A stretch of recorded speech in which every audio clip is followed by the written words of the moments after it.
leur rôle pour assurer la paix en Éthiopie.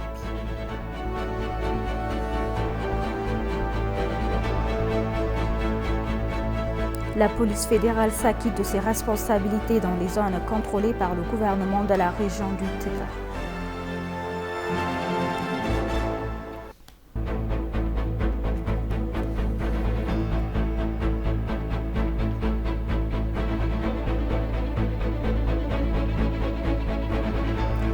Bienvenue chers téléspectateurs, c'est Aline Taibaro avec le journal du 26 décembre. Le Premier ministre Abiy Ahmed a réaffirmé l'engagement de son gouvernement pour la mise en œuvre de l'accord de paix avec le TPLF sans aucune entrave. Au cours d'une discussion tenue avec des membres de son cabinet et du comité principal pour la paix, il a souligné que certains aspects de la mise en œuvre qui doivent être améliorés ont été identifiés. La discussion intervient au milieu de ces espoirs donnés par l'ancien président kenyan Uhuru Kenyatta, qui a déclaré que les négociations entre le gouvernement fédéral et le TPLF vont dans la bonne direction. Kenyatta, qui est membre du groupe de haut niveau de la Commission de l'Union africaine, a en outre souligné que l'Éthiopie et le TPLF profiteront de nouvelles années et d'un Noël de paix avec beaucoup d'espoir. Au cours des pourparlers, il y a eu des consultations sur la mise en œuvre de l'accord de paix conclu à Pretoria et les deux pourparlers ultérieurs à Nairobi. Suite à la fin de la deuxième réunion des commandements à Nairobi, les modalités pour faire taire les armes, l'accès humanitaire et la restauration des services dans l'État du Tigray sont des résultats attendus.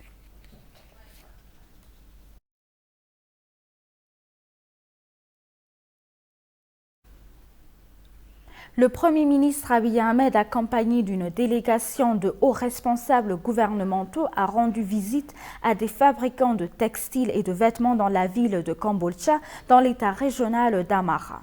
Initiative visant à mettre en évidence le potentiel d'investissement du pays, la compagnie Made in Ethiopia a obtenu des résultats notables au cours des derniers mois, suivant son lancement notamment en termes de recettes d'exportation du secteur manufacturier. C'est selon le bureau du Premier ministre. Matasabe Weldaragay a plus. Kombolcha est l'une des villes industrielles situées dans l'État régional d'Amhara. Cette ville est l'une des villes les plus touchées par la guerre dans la partie nord de l'Éthiopie et elle a commencé à respirer un air de paix grâce à l'accord de Pretoria. La ville est en train de revitaliser l'industrie textile pour laquelle elle est connue. Et l'une des raisons en est la campagne lancée par le gouvernement appelée Made in Ethiopia. Le Premier ministre Abiy Ahmed a expliqué ce qu'il a observé lors de sa visite des usines textiles de la ville dans le cadre de cette campagne. L'une des usines que nous avons visitées fabrique et exporte du tissu. L'autre importe du tissu et couvre des vêtements et les exporte. Ce qui est encore plus surprenant, c'est que le logo sur le vêtement produit indique 1938 London. Des marques célèbres américaines et britanniques cousues en Kombolcha et nous les achetons lorsque nous allons à Londres et en Amérique. Il y a quelque chose que nous ne comprenons pas. Pourquoi ne cousons-nous pas les tissus ici et ne les portons-nous pas ici?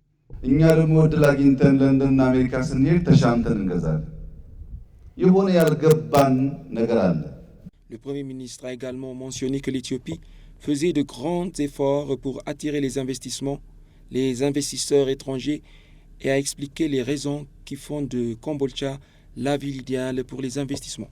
Kombolcha, le Wedeb, 350 km. Kombolcha est à 350 km du port. Bien que les travaux n'aient pas été totalement entamés, l'infrastructure ferroviaire a été posée. Il existe de nombreux emplois pour les jeunes. Personne ne fera faillite en investissant ici en Éthiopie. Le Premier ministre a mentionné qu'il y a des groupes et des pays qui ne veulent pas la paix en Éthiopie.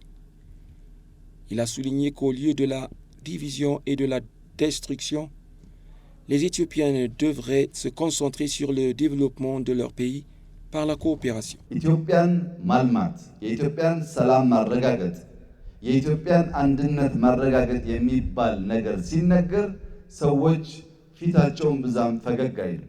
Il y a des gens qui ne se sentent pas contents quand on parle de développer l'Éthiopie, assurer la paix de l'Éthiopie et fusionner l'unité des Éthiopiens. Au contraire, lorsqu'ils entendent des problèmes comme les Éthiopiens, ils sont divisés par l'ethnie, la religion, on les retrouve en train de se réveiller pour attaquer les pays. Il y a des groupes et des pays qui veulent nous diviser.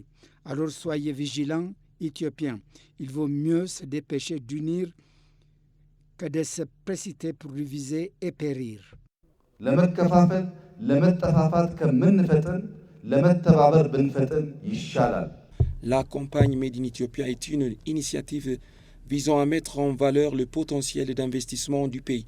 Il a obtenu des résultats notables au cours des derniers mois de son lancement, en particulier dans les recettes d'exportation du secteur manufacturier. Le vice-premier ministre et ministre des Affaires étrangères, Damak Amakonnen, a déclaré que même si nous avons une ressource naturelle complète qui sera laissée aux autres, les jeunes ne devraient pas considérer la migration comme une option. Damak Amakonnen a déclaré que la région a le potentiel de transformer de nombreuses personnes en utilisant les ressources potentielles dans le développement de l'élevage. Il a souligné qu'il n'a approprié pour les jeunes de quitter le pays et de migrer alors qu'il est possible de survivre pour les autres en utilisant cette richesse. Il a déclaré que cela devrait se cesser. Il a mentionné que les habitants de la région de Butajara sont connus pour leur esprit d'entreprise et leur efficacité dans les affaires, non seulement dans la région, mais aussi dans le pays. Il a déclaré qu'il était possible de répéter ce travail acharné dans le cadre du programme d'héritage LEMAT et de réaliser le plan qui devrait être réalisé en 4 ans. Adam Farah, vice-président du Parti de la Prospérité, a déclaré que de nombreuses activités dans le programme LEMAT Legacy sont menées pour assurer la prospérité et améliorer la vie des gens. Il a également déclaré que le Parti de la Prospérité fera des efforts inlassables pour assurer le succès de l'héritage de l'EMAT. Pour sa part, le chef de la région du Sud, Restu Yerdo, a déclaré que nous devons comprendre l'importance du programme du patrimoine LEMAT et le mettre en œuvre correctement à utiliser des ressources naturelles de notre région pour changer.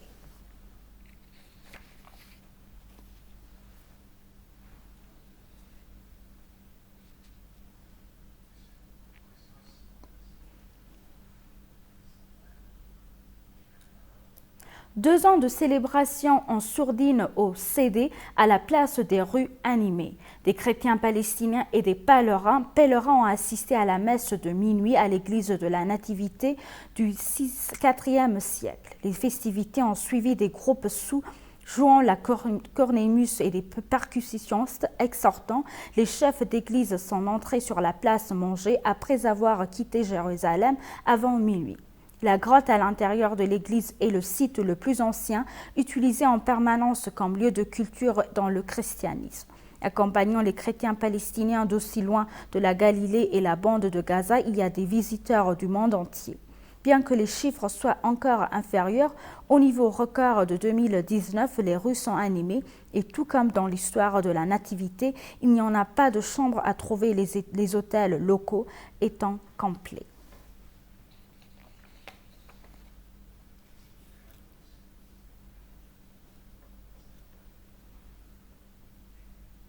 La police fédérale éthiopienne a déclaré que la police s'acquittait de sa responsabilité de protéger la sécurité des institutions publiques et fédérales dans les zones de la région du Tigray sous le contrôle du gouvernement.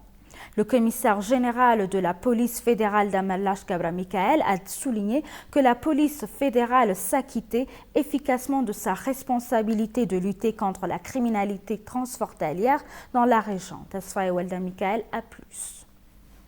S'adressant à l'ENA sur les activités de police régionale et nationale, le commissaire général Damallash Gabra Mikael a déclaré que la réforme globale a permis à la police fédérale de rester intacte pour s'acquitter de sa responsabilité. La police avait correctement fourni ses services dans les zones de la région du Tigray sous le contrôle du gouvernement et en déployant d'importantes forces de police intégrées, ajoutant qu'à la suite de l'accord de paix, la police a joué un rôle clé pour fournir une aide humanitaire, des médicaments et d'autres, que les services sociaux essentiels soient accessibles et assurent la paix et la stabilité des populations, a indiqué le commissaire. Des forces de police importantes et intégrées sont déployées dans les zones contrôlées par la force de défense. La police, en collaboration avec les organes compétents, fournit des services sociaux tels que l'aide humanitaire. Surtout, ils entreprennent de nombreuses activités pour le retour des déplacés pour assurer la paix et la stabilité des populations. La communauté est satisfaite des services qu'elle a obtenus. De Melash a également souligné que la police s'acquittait de ses responsabilités de garde des institutions et des infrastructures fédérales, ainsi que d'assurer la paix et la sécurité de la population du Tigray, ajoutant que la police entreprenait un travail efficace en permettant à la société d'obtenir des services sociaux, en gardant les places de marché sûres et pour aider les institutions qui ont commencé à fournir des services correctement, y compris les banques. La police protège les institutions fédérales, les infrastructures et la sécurité des personnes ainsi que les organismes concernés. Ils obligent également la société à obtenir des services sociaux, médicaux, bancaires et à assurer la sécurité de la société. Ceux-ci ont apporté des réalisations remarquables. Le gouvernement est prêt à sauvegarder la sécurité publique et à protéger les infrastructures dans les zones de la région du Tigray où le gouvernement contrôle dans les prochains jours. La police est très bien acceptée par la société et les institutions internationales. Récemment, un grand nombre de fidèles ont observé Aksum Tzion Maria. Le rôle de la police fédérale était immense pour la célébration pacifique de la fête. Lorsque l'accord de paix sera pleinement exécuté, la police protégera toujours toutes les institutions fédérales à Mekelle.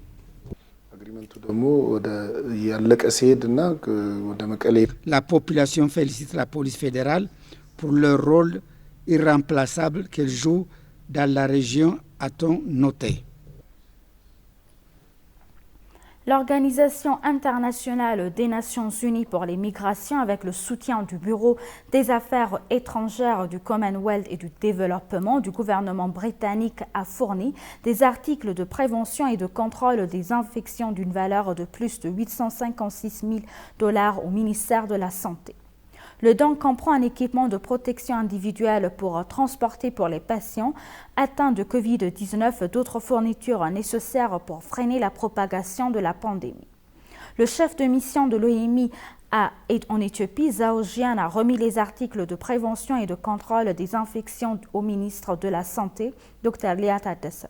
Soulignant la nécessité de freiner la propagation de la variante Omicron de la pandémie de Covid-19, Dr Lia a salué le soutien apporté par l'OIM et le FCDO pour renforcer les mesures préventives mises en œuvre par le ministère de la Santé et renforcer le système de santé au niveau national.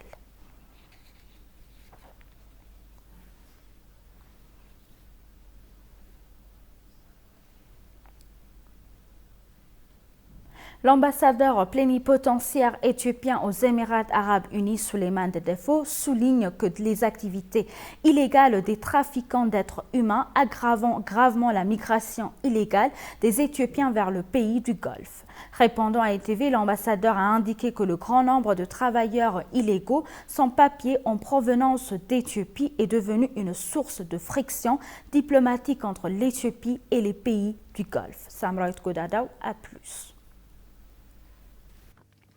Ces dernières années, les pays du Golfe ont commencé à apposer des politiques d'immigration strictes ciblant les travailleurs étrangers. En conséquence, des centaines de milliers d'Éthiopiens ont jusqu'à présent été expulsés vers leur origine, comme le souligne l'ambassadeur plénipotentaire éthiopien aux Émirats arabes unis seulement de défendre les activités illégales des trafiquants d'êtres humains aggrave gravement la migration illégale des Éthiopiens vers les pays du Golfe. La dernière vague de rapatriement concerne 102 000 migrants. Elle a commencé en avril 2022 et devrait s'achever d'ici la fin de l'année. Selon le gouvernement éthiopien, jusqu'à présent, 70% des 102 000 citoyens ont été renvoyés chez eux sur 198 vols.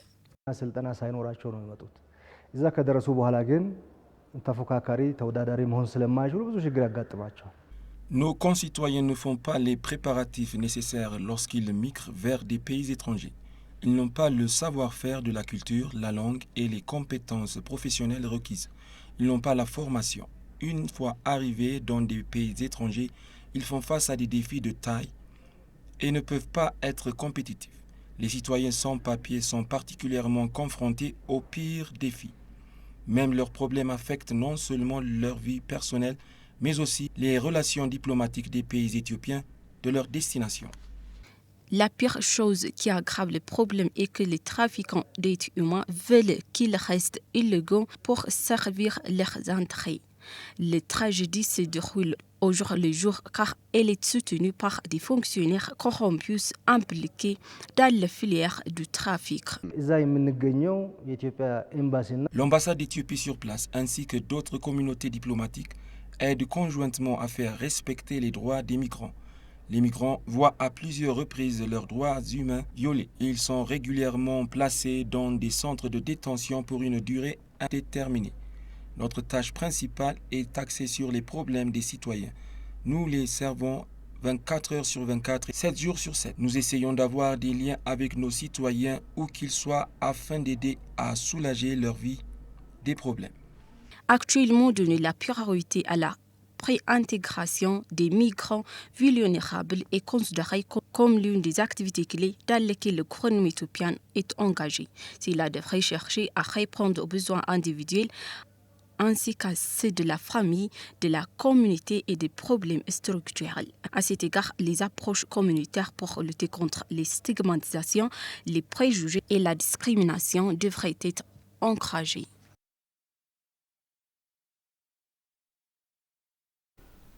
Et pour conclure le journal, la Banque commerciale d'Éthiopie a révélé que 20 succursales supplémentaires situées dans les zones contrôlées par le gouvernement de la région du Tigray reprendront leurs services bancaires dans quelques jours.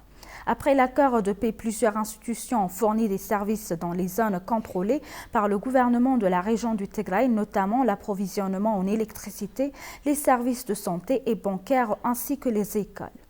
Le président de la Banque commerciale d'Éthiopie, Abesano, a déclaré à l'ENA que la CBE s'efforçait de reprendre les services bancaires dans les villes sous contrôle du gouvernement fédéral. La banque, qui a pu accéder à 30 agences, a repris ses services bancaires dans 10 agences et fera de même dans 20 autres agences dans les prochains jours. Selon lui, la banque est en contact avec le district de Mekelle pour terminer les travaux d'audit et vérifier le système de transaction afin que les clients soient autorisés à retirer de l'argent de leur dépôt. Le président a noté que les succursales ouvertes fournissant des services limités permettant notamment aux clients de déposer ou recevoir de l'argent envoyé de l'étranger à travers le pays. Les infrastructures électriques, téléphoniques et Internet ainsi que la connexion et l'audit du système sont nécessaires pour connecter les succursales au siège social et redémarrer le service dans toutes les succursales, a-t-il déclaré. Toutes les succursales de la Commercial Bank of Ethiopia dans la région du Tigray reprendraient la fourniture des services bancaires après l'établissement d'une connexion système entre le siège social de la banque et le district de Mekelle, a expliqué AP.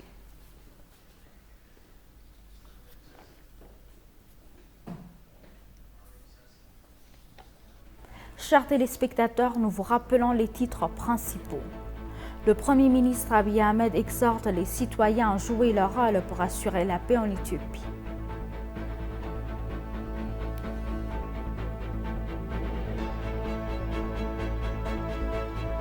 La police fédérale s'acquitte de ses responsabilités dans les zones contrôlées par le gouvernement de la région du Tigray.